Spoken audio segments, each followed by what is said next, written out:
Salut les filles et les garçons, on se retrouve aujourd'hui dans une toute nouvelle vidéo Minute Fit pour parler du bas du ventre. Alors quand je parle du bas du ventre, je parle pas du tout de ce qui est en dessous de la ceinture. Je vous arrête de suite parce que là les mecs je les vois venir. Non, je parle du gras qui vient se loger en dessous du nombril, vous voyez. Et d'ailleurs c'est surtout les filles qui me demandent, je sais pas pourquoi, parce que normalement c'est plutôt les mecs qui sont censés mettre de la bedaine. Enfin, comment perdre ce gras du ventre? Alors en fait dans la théorie c'est super simple. Après c'est vrai que dans la pratique il faut quand même être assez persévérant et avoir pas mal de volonté. Il y a beaucoup de filles qui me demandent voilà j'arrive pas à perdre ce gras du ventre etc.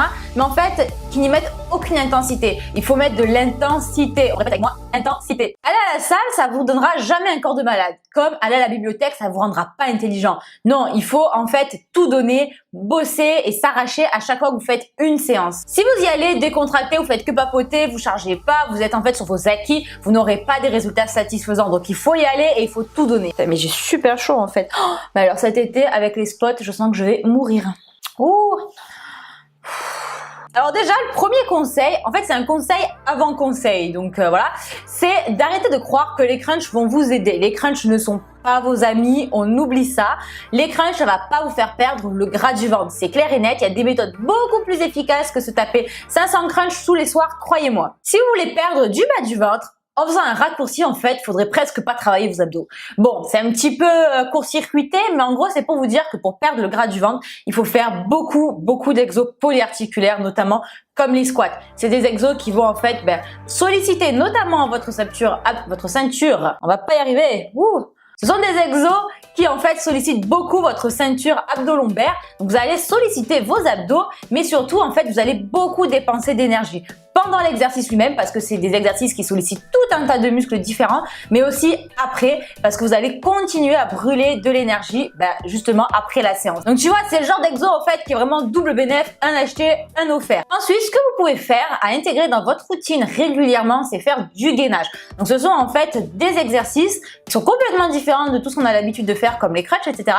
mais qui sollicitent beaucoup en fait la ceinture, mais j'y arrive pas. Et qui dit ceinture abdominale dit transverse, et les transverses c'est les muscles rois du ventre plat. Donc ce sont des très bons exercices, il y a plein de variantes possibles. Il y a la planche, voilà, le gainage traditionnel. Vous avez le truc sur la roulette aussi, je sais pas comment ça s'appelle, mais vous prenez une roulette, vous descendez et vous remontez comme ça avec les bras.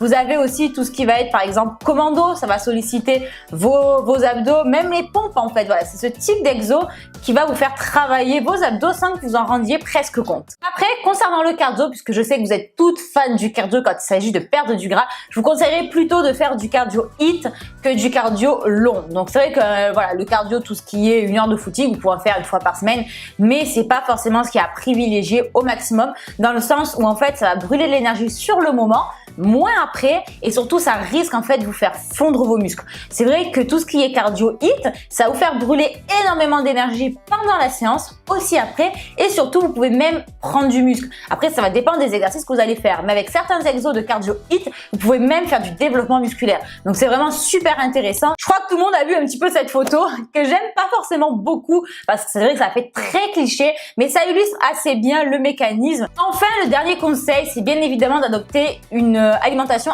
adaptée.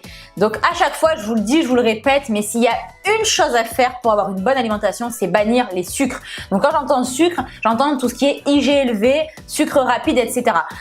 Donc vous le savez, je vous l'ai déjà dit 400 000 fois, je crois, le sucre c'est notre ennemi numéro 1. Ensuite, deuxième conseil vraiment facile à adopter quand on n'est pas hyper calé sur le sujet, c'est de favoriser tout ce qui est végétal de manière générale.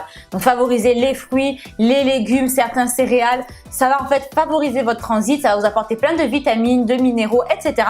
Et qui dit bon transit dit ventre plat. Je vous en parle dans cette vidéo, je vous mets le petit lien si jamais ça vous intéresse. Enfin, je terminerai cette vidéo en vous conseillant de rester focus sur vos objectifs, d'être déterminé et surtout d'être patiente et régulière. Les résultats, ça vient pas du jour au lendemain. Ouais les filles et les garçons, je vous fais de très gros bisous. Je vous retrouve dimanche à 17 h pour une nouvelle vidéo fitness qui je pense va beaucoup vous faire rire. Je vous fais de très gros bisous et à très bientôt.